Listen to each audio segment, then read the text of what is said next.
Hey guys, so today I'm doing a video on basically YouTube itself. I'm going to be spilling some tea. It's going to be great. So I want to start by saying I've loved YouTube since it basically started, like 2005, 2006. It was my shit. I used to watch videos on it all the time. I still do. I love YouTube so much.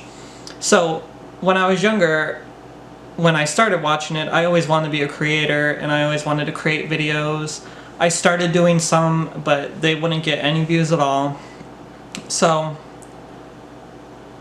wow, this is really quick into the video, but there was another YouTuber who got fast really quick, and I'm not going to say his name. He's not Shane Dawson, so don't worry, the thumbnail isn't fucking clickbait, or it's not about Shane Dawson. He comes into play in this video later. But so this YouTuber, I'm not going to name him, but he is from Mass/New Hampshire, just like me. And at the time that I knew about him, he probably had about like 1,000, 2,000 subscribers on YouTube and a couple hundred on Twitter. So I followed him very quickly. I was talking to him, tweeting to him, all that stuff. He would never tweet back, and so I kept tweeting him. I always expected a tweet back or follow or something like that because he didn't have a lot of followers on Twitter. And I started to get discouraged because he wasn't talking to anyone. Like he would always retweet celebrities, or he was following only verified people, so you knew like, oh geez, this is this kind of kid. So he started taking off on YouTube. I kept asking him, like, you know, I have a YouTube channel too, do you want to collab?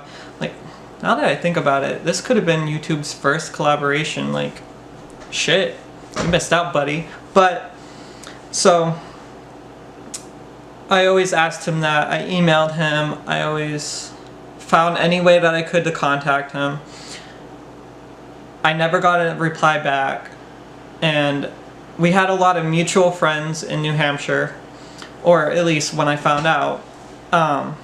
Some girl on my Facebook, or an old friend at least, she I guess knew him, and she like started posting screenshots of their texts and stuff, and she was like, when your bestie misses you and wants to do a video with you, and I was like, you know him? Like, you know this YouTuber? She was like, yeah, he lives next to my dad and stuff, and I was like, wow.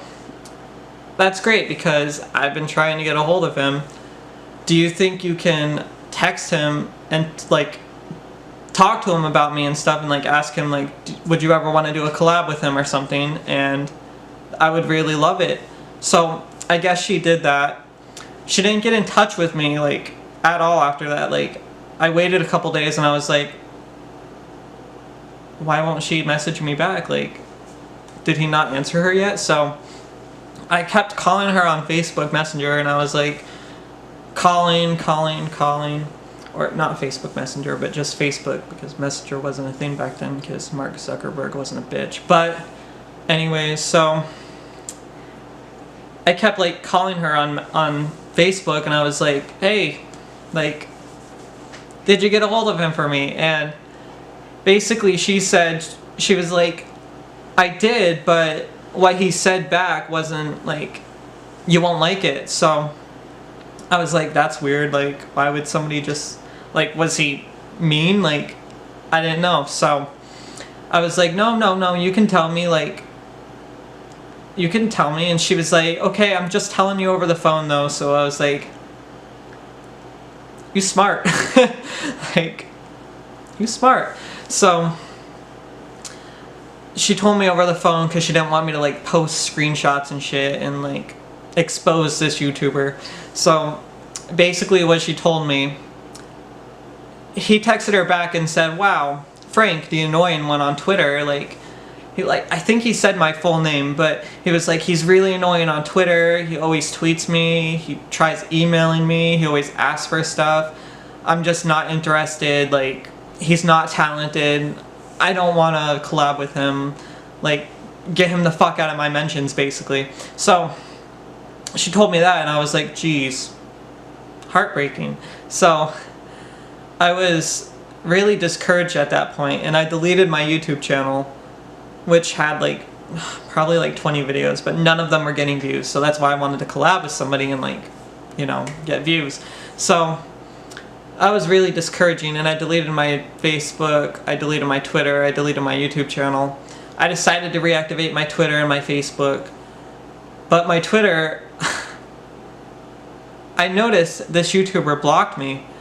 So I was like, shit, you a bitch. So, like,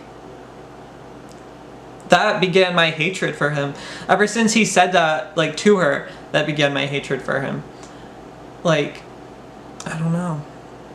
It's not like he was big back then, like, I don't know, shit. So, I guess he got what was coming to him, because he's not even relevant anymore, like, he's not. He only has like 30K views on a couple videos, even though he has like 1.4 million subscribers now, so like, those numbers don't add up, do they? 30K views, a million subscribers? So you always, like, you have to wonder, like,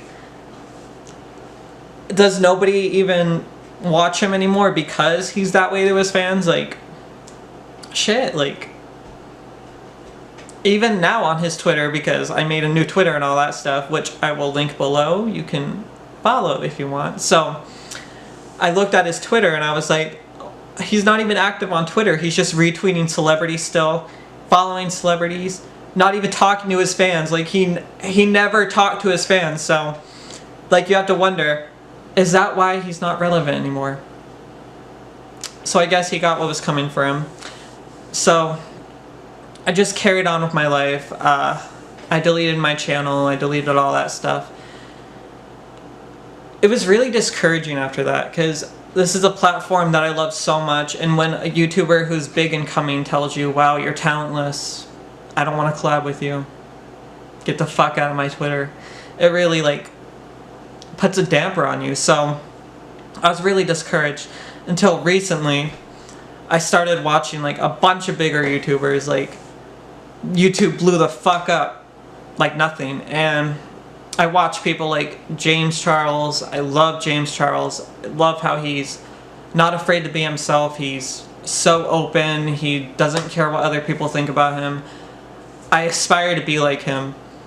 He's also fucking amazing at makeup. Like, teach me some of your tricks, bae. Like, shit.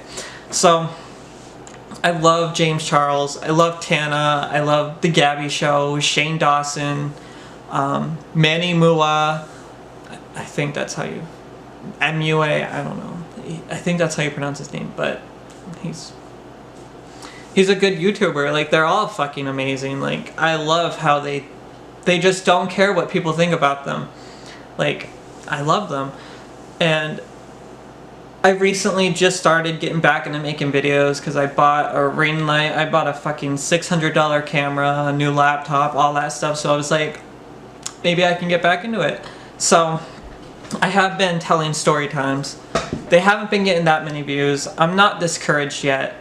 I mean, I was discouraged because I think I got into a big, huge Twitter rant, and I was like, I hate how YouTube won't, like, recognize me, nobody will watch me, blah blah blah, I have no subscribers. But I don't even care about subscribers, honestly. I just love making videos. I love, if anybody watches them, great, I'm making you laugh, I'm making you cry, I don't know, I'm making your day. Like, YouTube's just amazing, and I have a full-time job and all that stuff, so I don't need money from YouTube. Like, I would love subscribers, I would love people watching me, and like, I have a lot to give because I've been through so much in my life. I've been homeless. I think I was homeless when I was like 12 to 16. Like, I was homeless for like 4 or 5 years. It was a really bad time in my life. I got forced to come out of the closet. I've just been through so much shit. Drug addiction in my family, not myself, of course. I would never do drugs. But been through so much, and I guess YouTube kind of YouTube kind of saved me from like the hell that I was going through. I would watch it when I lived with my grandparents because I was homeless. I would just, it was my escape from the shitty stuff that was happening to me, and it's just, YouTube's amazing. So I started to get back into it. I got discouraged for a little bit, like a week ago. I was like, fuck, I bought all this shit for YouTube. I'm not getting any views. I'm not connecting with anyone. I really want to connect with people. How the fuck do I make myself blow up? So I started reaching out to other YouTubers like Shane Dawson, Garrett Watts. I tweeting them nonstop. I even emailed Garrett Watts. I can't email Shane Dawson. Like, I don't think anybody can email Shane Dawson unless he gives you his personal, private fucking information. It's so hard to get a hold of him. It's like pulling teeth. But I tried to get a hold of him because I had a new video idea, or video series idea from the new series that he's been doing, and I was like, it was like an idea where he would, basically, I would ask him if I could be a part of the series where he would show an up-and-coming YouTuber, like, what YouTube's all about, the good side of YouTube, the bad side of YouTube, take me around California, like show me what YouTube was really like, and kind of like have it be like some moments were shocking when I realized, wow, I'm gonna have to put in this much work and all that stuff. So basically I wanted to do that series with him. I tried pitching the idea to him. He won't answer. Like, he won't tweet me back, he won't message me, he won't. It's like pulling teeth, like I said. But yeah, I had that video idea, or video series idea for him, where he could, you know, basically tell me the ins and outs of YouTube, bring me around, like, places with him, try to teach me about YouTube, all that stuff. I thought it would be a good series idea. Might still be, if anybody knows how to get a hold of him. That would be great. But anyways, so it discouraged me because he wouldn't get a hold of me. Garrett Watts never emailed me back. I tried to get a part of this studio that is part of YouTube that I've been dreaming about becoming a part of. And actually, sorry guys, my camera decided to shut the fuck up and fucking, like, shut off and shit, I don't know, but anyway, so I emailed this studio that I really wanted to, you know, create for on YouTube, and basically they didn't say no, but they emailed me back and they said, like, we looked at your channel, we like your content, you just don't have enough subscribers and stuff. So they told me to, like, keep creating and all that stuff, and maybe they said that they would track my growth, so they have me saved like in their portfolio or some shit, and they said they love my content, but they said that I need more subscribers, then they'll help me, then they'll advertise me and all that stuff. So I said, oh great, that's amazing. So that really like picked up my hopes and made me realize, wow, maybe I shouldn't give up. I'm not going to delete my channel like I did before. I don't want to do that this time. I want to create content that makes people feel like they're in a safe place. I want to create stuff that makes people feel like they don't have to give up. I want to teach people that, like, basically the world is not shit. So I've been trying to make story times about my life, all that stuff. I've been kind of under the radar. Like, I don't know if I said this before, but I don't need money. I have a full-time job. I just want a fan base. I want, not really a fan base, I just want people that can listen to me, that I can relate to, that I can talk to, that I can make feel like they're important, like I've never felt. So, if anybody wants to, please subscribe. It would mean the world to me. I think I only have like 10 subscribers, I don't know. I'm trying to grow a little bit on here. And hopefully soon I can create content that people can relate to. I can be the next Tana Mongo, or however the fuck you pronounce it. Just kidding. Anyways, thank you guys for listening to my story. I love you a lot. Bye.